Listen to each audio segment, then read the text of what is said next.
نحمده ونصلي على رسوله الكريم اما بعد فاعوذ باللہ من الشیطان الرجیم بسم اللہ الرحمن الرحیم۔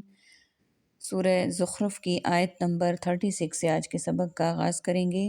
رب اشرح لی صدری ویسر لی امری واحلل عقدۃ من لسانی یفقہوا قولی رب زدنی علما رب زدنی علما رب زدنی علما۔ اللہم فقہنا فی الدین اللہم فقہنا فی الدین اللہم فقہنا فی الدین۔ اعوذ باللہ السمیع العلیم من الشیطان الرجیم من ہمزہ ونفخہ ونفثہ۔ ومن یعش عن ذکر الرحمن نقیض، اور جو وہ آنکھیں بند کر لیں رحمان کے ذکر سے تو ہم ضرور مقرر کر دیتے ہیں لہو شیطانا فہو لہو قرین، ان کے لیے ایک شیطان پھر وہ اس کا ساتھی ہو جاتا ہے۔ وَإِنَّهُمْ لَيَصُدُّونَهُمْ عَنِ السَّبِيلِ، اور بے شک وہ واقعی سب کو روکتے ہیں انہیں سیدھی راہ سے۔ وَيَحْسَبُونَ أَنَّهُمْ مُهْتَدُونَ، اور وہ سب سمجھتے ہیں کہ بے شک وہ سب ہدایت پر چلنے والے ہیں۔ حَتَّى إِذَا جَاءَنَا قَالَ يَا لَيْتَ، یہاں تک کہ وہ جب آئے گا ہمارے پاس وہ کہے گا اے کاش، بینی و بینک، میرے درمیان اور تیرے درمیان۔ اور وہ جو آنکھیں بند کر لے رحمان کے ذکر سے تو ہم مقرر کر دیتے ہیں اس کے لیے ایک شیطان، پھر وہ اس کا ساتھی ہو جاتا ہے۔ عشا یا عشو کے معنی ہے رات کو نظر نہ آنا، رتو اندھا ہونا، اور جب اس کے صلے میں ان آ جائے تو پھر اس کا مطلب ہوتا ہے اندھا بن جانا، اعراض کرنا یعنی منہ پھیرنا، یعنی جو اللہ کے ذکر سے اندھا ہو جائے، اس سے مراد وہ ہے۔ وہ شیطان اللہ کی یاد سے غافل رہنے والے کا ساتھی بن جاتا ہے جو ہر وقت اس کے ساتھ رہتا اور نیکیوں سے روکتا ہے، یا انسان خود اسی شیطان کے ساتھی بن جاتا ہے اور اس سے جدا نہیں ہوتا، بلکہ تمام معاملات میں اس کی پیروی اور اس کے تمام وسوسوں میں اس کی اطاعت کرتا ہے۔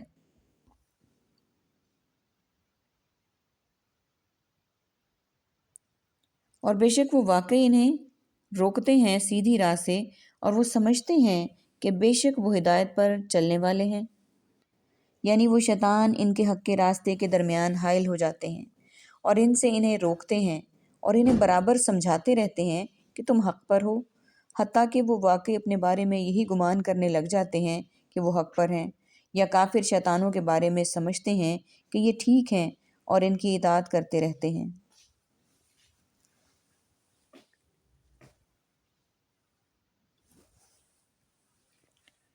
اور یہاں تک کہ وہ آئے گا ہمارے پاس تو کہے گا اے کاش میرے درمیان اور تیرے درمیان۔ بعد المشرقین، فاصلہ ہوتا دو مشرقوں یعنی مشرق اور مغرب کا۔ فبئس القرین، پس اے شیطان تو برا ساتھی ہے۔ وَلَن يَنفَعَكُمُ الْيَوْمَ إِذْ ظَلَمْتُمْ، اور ہرگز نہیں نفع دے گی آج یہ بات جب کہ تم نے ظلم کیا۔ أَنَّكُمْ فِي الْعَذَابِ مُشْتَرِكُونَ، بے شک تم عذاب میں سب شریک ہونے والے۔ أَفَأَنتِ تُسْمِعُ الصُّمَّ أَوْ تَهْدِي الْعُمْيَ، کیا بھلا پھر آپ سنا سکتے ہیں بہروں کو یا آپ دکھا سکتے ہیں راہ دکھا سکتے ہیں اندھے کو۔ وَمَن كَانَ فِي ضَلَالٍ مُّبِينٍ، اور اس کو جو ہو واضح گمراہی میں پڑا ہوا۔ فَإِمَّا، پس اگر نَذْهَبَنَّ بِكَ فَإِنَّ مِنْهُمْ مُنْتَقِمُونَ، پس اگر ہم یہاں واقعی لے بھی جائیں آپ کو تو بے شک ہم ان سے ضرور انتقام لینے والے ہیں۔ أَوْ نُرِيَنَّكَ الَّذِينَ وَعَدْنَاهُمْ، یا واقعی ہم دکھا دیں آپ کو وہ عذاب جس کا ہم نے وعدہ کیا ان سے۔ دو مشرقوں یعنی مشرق و مغرب کا فاصلہ ہوتا، بس اے شیطان تو برا ساتھی ہے۔ المشرقین تثنیہ ہے، مراد مشرق اور مغرب میں۔ فبئس القرین کا مخصوص بالضم محذوف ہے اور وہ ہے انت ایھا الشیطان، اے شیطان تو بہت برا ساتھی ہے۔ یہ کافر قیامت والے دن کہے گا لیکن اس دن اس اعتراف کا کیا فائدہ؟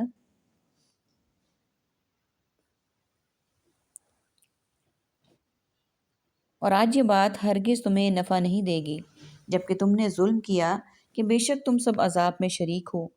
پھر بھلا کیا آپ بہروں کو سنا سکتے ہیں یا اندھوں کو راہ دکھا سکتے ہیں، اور اس کو جو واضح گمراہی میں پڑا ہو؟ یعنی جس کے لیے شقاوت ابدی لکھ دی گئی وہ واضح و نصیحت کے اعتبار سے بہرا اور اندھا ہے۔ تیری دعوت و تبلیغ سے وہ راہ راست پر نہیں آ سکتا۔ یہ استفہام انکاری ہے۔ جس طرح بہرا سننے سے، نابینا دیکھنے سے محروم ہے، اسی طرح کھلی گمراہی میں مبتلا حق کی طرف آنے سے محروم ہے۔ یہ نبی صلی اللہ علیہ وآلہ وسلم کو تسلی ہے تاکہ ایسے لوگوں کے کفر سے آپ زیادہ تشویش محسوس نہ کریں۔ پس اگر آپ کو واقعی یہاں سے لے بھی جائیں تو بے شک ہم ان سے ضرور انتقام لینے والے ہیں۔ یعنی تجھے موت آ جائے قبل اس کے کہ ان پر عذاب آئے، یا تجھے مکے سے نکال لے جائیں۔ دنیا میں اگر ہماری معیشت متقاضی ہوئی بصورت دیگر عذاب اخروی سے تو کسی صورت نہیں بچ سکتے، یا واقعی ہم آپ کو دکھا دیں وہ عذاب جس کا ہم نے ان سے وعدہ کیا ہے۔ فَإِنَّ عَلَيْهِمْ مُقْتَدِرُونَ، تو بے شک ہم ان پر سب قدرت رکھنے والے ہیں۔ فَاسْتَمْسِكْ، پس آپ مضبوطی سے تھام لیں، بِالَّذِي أَوْحِيَ إِلَيْكَ وَإِنَّكَ عَلَى صِرَاطٍ مُسْتَقِيمٍ، اس کو جو وحی کیا گیا آپ کی طرف، یقیناً آپ سیدھے راستے پر ہیں۔ وَإِنَّهُ لَذِكْرٌ لَكَ وَلِقَوْمِكَ، اور بے شک یہ یقیناً ایک نصیحت ہے آپ کے لیے اور آپ کی قوم کے لیے۔ وَسَوْفَ تُسْأَلُونَ، اور یہ لوگ جلد ہی تم سب پوچھے جاؤ گے۔ وَاسْأَلْ، اور آپ پوچھئے ان سے، مَنْ أَرْسَلْنَا مِن قَبْلِكَ مِن رُّسُلِنَا أَجَعَلْنَا، جن کو ہم نے بھیجا آپ سے پہلے اپنے رسولوں میں سے کیا ہم نے بنائے ہیں، مِن دُونِ الرَّحْمَنِ آلِهَةً، رحمان کے سوا کوئی اور معبود، یعبدون، کہ وہ سب عبادت کیے جائیں۔ تو بے شک ہم ان پر قدرت رکھنے والے ہیں۔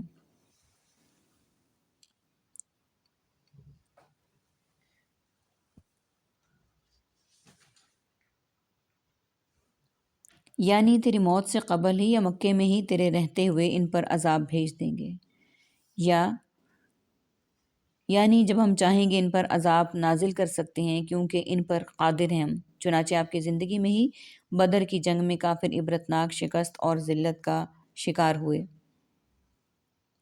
یعنی قرآن کریم کو چاہے کوئی بھی اسے جھٹلاتا رہے، یہ فَاسْتَمْسِک کے لیے بطور تعلیل ہے۔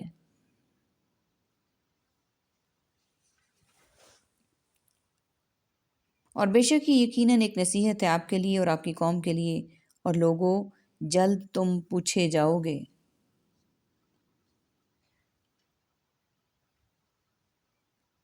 اس کا مطلب یہ نہیں کہ دوسروں کے لیے نصیحت نہیں، بلکہ اولین مخاطب چونکہ قریش تھے اس لیے ان کا ذکر فرمایا، ورنہ قرآن تو پورے جہان کے لیے نصیحت، وما ہوا الا ذکر للعالمین، سورہ قلم 52، اور وہ قرآن تمام جہان والوں کے لیے نصیحت کے سوا کچھ نہیں ہے۔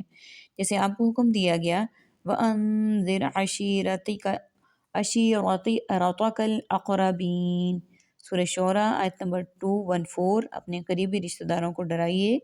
اس کا مطلب یہ نہیں کہ اللہ کا پیغام صرف رشتہ داروں کو ہی پہنچانا ہے، بلکہ مطلب ہے تبلیغ کی ابتدا اپنے ہی خاندان سے کریں۔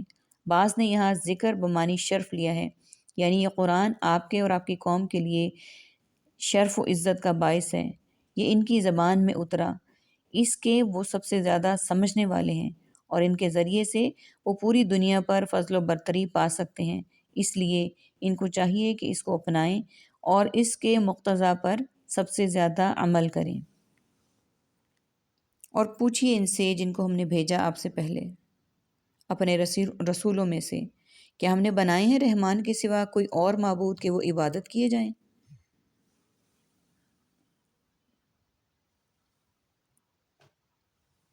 پیغمبروں سے یہ سوال یا تو اسرار و معراج کے موقع پر بیت المقدس یا آسمان پر کیا گیا، یعنی معراج کے موقع پر، جہاں انبیاء علیہ السلام نے نبی صلی اللہ علیہ وسلم سے ملاقاتیں کی، یا تباؤن کا لفظ محذوف ہے، یعنی ان کے پیروکاروں اہل کتاب یہود و نصارہ سے پوچھو، کیونکہ وہ ان کی تعلیمات سے آگاہ ہیں، ان پر نازل شدہ کتابیں ان کے پاس موجود ہیں۔ جواب یقیناً نفی میں ہے۔ اللہ تعالیٰ نے کسی بھی قوم کو، کسی بھی نبی کو یہ حکم نہیں دیا، بلکہ اس کے برعکس ہر نبی کی توحید دعوت جو تھی وہ توحید ہی کا حکم تھا، ہر نبی کو دعوت توحید ہی کا حکم دیا گیا۔ اللہ تعالیٰ سے دعا ہے کہ ہم مرتے دم تک توحید پر قائم رہیں، قولاً فعلاً عملاً توحید کے متقاضی ہوں، آمین یا رب العالمین۔ وآخر دعوانا ان الحمد للہ رب العالمین، سبحانک اللہم و بحمدک، نشہد ان لا الہ الا انت، نستغفرک و نتوب الیک۔ السلام علیکم ورحمۃ اللہ وبرکاتہ۔